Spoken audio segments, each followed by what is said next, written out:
Christmas Day. Oh, this was huge for Detroit.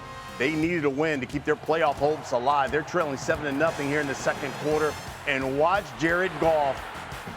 Look at this throw to Isaac Tesla. Every Isaac Tesla catch seems to have the most high degree of difficulty in all of the league. Big time touchdown for the rookie. Score tied up at 7. Lions here, 3rd and 18. And, you know, they came into the season with just 8 turnovers on the season. And Jared Goff turns it over here. Brian Flores assimilated pressure. He drops Byron Murphy to the middle of the field. Pick interception. This was something that was a story for the Detroit Lions the entire day. It would lead to a field goal. It's 10-7. And then the ensuing play, another pick. This one. It's just too high, Bart. Right now, your dad is halfway down that bottle of yak. Second interception of the game. Maybe more than halfway. Vikings would kick another field goal. It's 13-7. Here's the fourth quarter. Goff crunched, fumble, loses the football. 4th turnover of the game. Dan Campbell needs a hug.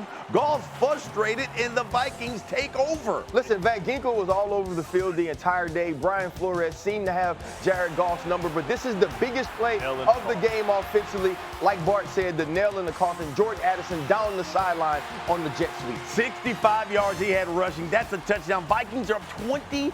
Look at the stretch. Now we go the Lions ensuing drive. They got 3rd and 10. Jared Goff. It's been a horrible night for him. And look at the snap. A fumble. Goff, 5 turnovers. 5. The most of any game in his NFL career. You cornbread, Van Ginkel said. 195 yards, 1 touchdown, 2 interceptions, 3 fumbles. Hey, the Vikings win it 23-10 with all the injuries mounting up there in Detroit. The Lions needed Jared Goff to step up. Instead, 5 turnovers, sacked 5 times. The 10 combined turnovers and sacks, the most in any career game for Goff, who's played in over 150 of them. Here is Goff and Dan Campbell on a miserable night. Yeah, it sucks. It sucks. We'll reflect on the whole season after next week, but yeah, it sucks. Yeah, I'm going to be looking at a lot, you know. I'm going to be looking at a lot of things because I do not like being home for the playoffs, and I know our guys don't either. So, you know, and there again, whenever you lose, man, it takes a village, man. Everybody's involved, including myself, you know. So I'm always going to look at myself first.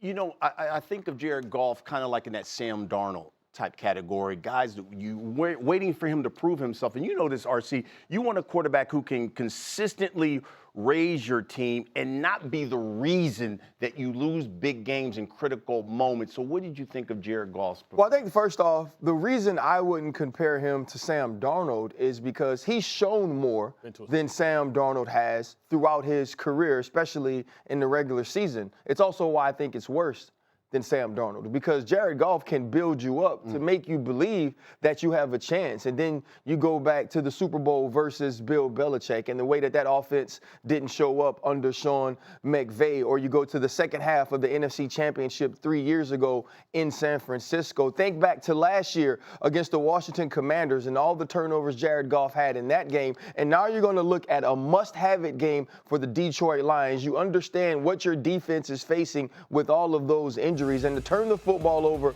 5 times, to look hapless at many points of this game, and also to feel like you don't have an answer to what Brian Flores and their defense is presenting to you. It's unacceptable for Jared Goff. And this is an organization, this is a head coach, this is a general manager that has put the ultimate trust in Jared Goff to be able to elevate this team, and yesterday he let them down. Oh, Mike T, what about Dan Campbell? Because how much, I guess, blame does he deserve? He took over the play calling duties here.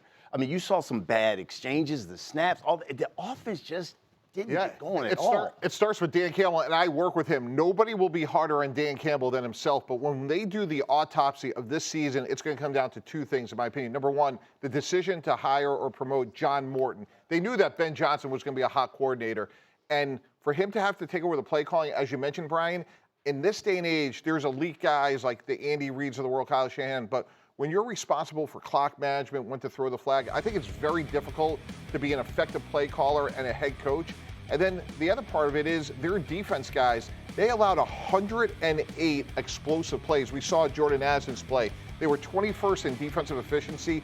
They have a championship offense when they're rolling, but their defense is so flawed.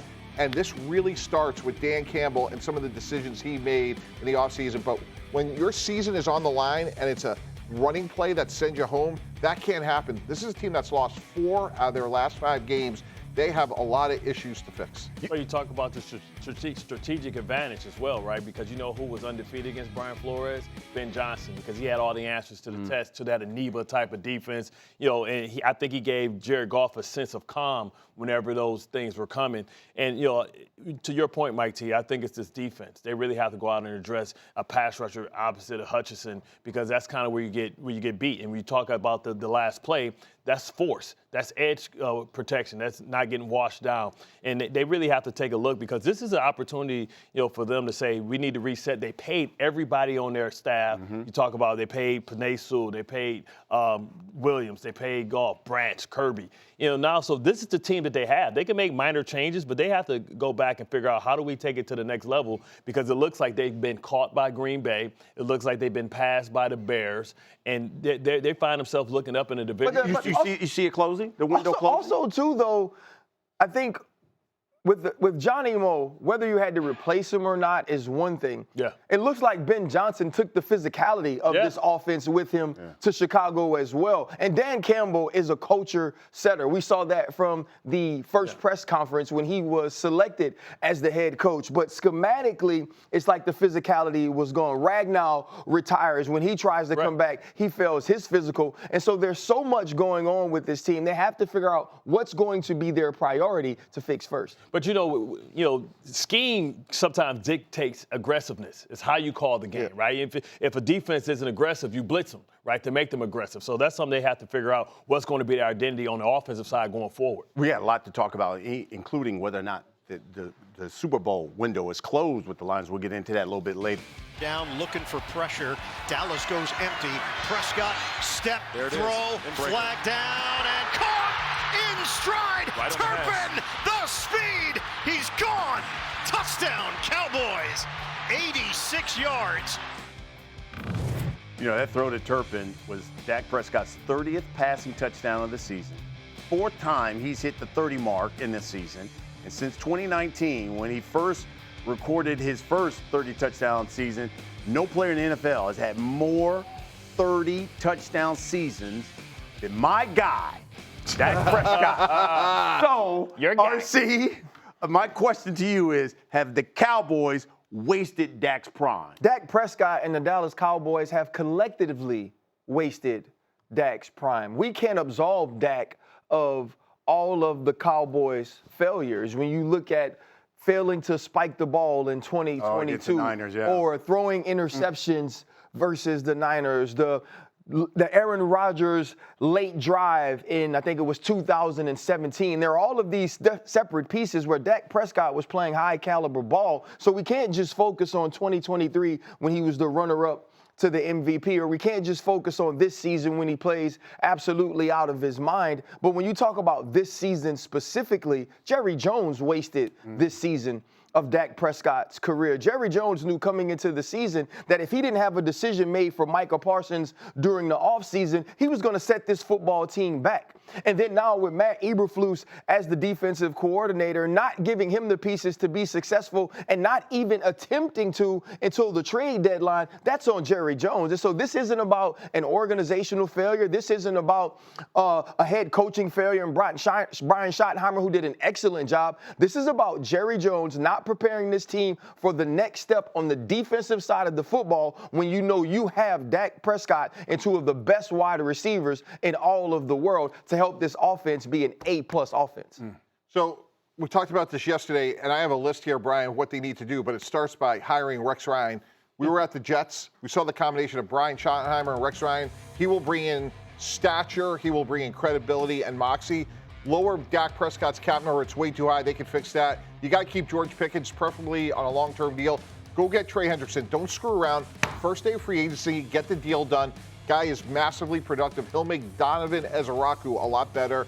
and then don't re-sign Javonte Williams, a player I like, but the value of not paying him, invest that money in the defense. Take this offense that has championship underpinnings, tweak it a little bit, bring in your boy Rex. Rex is the perfect complement for what they need. Honestly, and I love Rex. Rex would be the worst possible hire for the Dallas Cowboys. Why is that? Because Rex wants to be the man. There is nowhere that Rex Ryan walks into now. We're not talking about Baltimore Ravens Rex Ryan. We're talking about the Rex Ryan who everywhere he goes gets to say, I went to 2 AFC championships with Mark Sanchez. The Rex Ryan who every time he speaks about a defensive coordinator or a head coach that can't do their job, he says they should have hired me. A Brian Schottenheimer who even Jerry Jones looked at and said to the rest of the world, I'm taking a chance, who has shown not only is he a great head coach, not only is he a great offensive coordinator, but he is an excellent leader of men. When you look at the adversity that this team went through, Brian Schottenheimer, who was his offensive coordinator, you think Rex Ryan finna go in anywhere and say, I'm going to take the back seat? Hell no. Rex Ryan is not the hire for this team. Maybe for another one, but not for the Dallas Cowboys. See, you don't know the man. I mean, like we know him, like intimately. Rex would embrace helping Schottenheimer, who helped him, right? Paying it forward, paying it back. And that defense needs an attitude. It's not about the players. They got enough players to be dominant. They just need to be used the right way. They need an attitude. They need an identity. And listen, Rex, his father, once again with Dick, I know they didn't coexist for too long, but you can still man the defensive side of the ball without interfering and trying to over and outshine Brian Schottenheimer. And they have the personalities that can work well with each other, in my opinion. Okay, so if you don't want Rex Ryan, a Rex Ryan type. A Wink Martindale is sitting out there. We were laughing on our production meeting because you thought that I had stole your Cliff Notes, you know what I'm saying? But I slept in yesterday with Chris Kringle, so I didn't see the show. You know what I mean? Yeah, look, first of all, I agree with what Bart said, but RC, let me push back on this. I think context is everything. I think Rex Ryan, the day he left Buffalo, wouldn't take a coordinator position. And something I share with him privately is if you want to be a head coach for the third time, which very few ever have, go dominate as a defensive coordinator again, so it's a half a step back for 5 steps forward. And I understand the personalities between Brian and Rex as well as anybody. They work beautiful together. I do think it would be complementary because Brian's now established as a head coach where he wasn't a year ago, and you're right about that conversation with Jerry Jones. And if I'm Brian and I have an opportunity to get a free agent like Rex Ryan, like you talk about a force multiplier, a culture setter, I think it's definitely worth the risk. And listen, Jerry, in my opinion, did not ruin this. He got it right. He couldn't sign Michael Parsons because even with Michael Parsons, that defense was still porous and bottom of the league. So you had to Bart, get you can't have it both ways. Yeah. You just said the defense ain't terrible because of the players. Is they terrible because of the players? I said they have enough players underneath Rex Ryan because he is a force multiplier. But Michael Parsons, they were horrible with Michael Parsons. They wouldn't stop nobody with or without him. They're horrible with He just had great plays. Well, we'll see what they do because they're going to have a long... No Rex slander on my watch.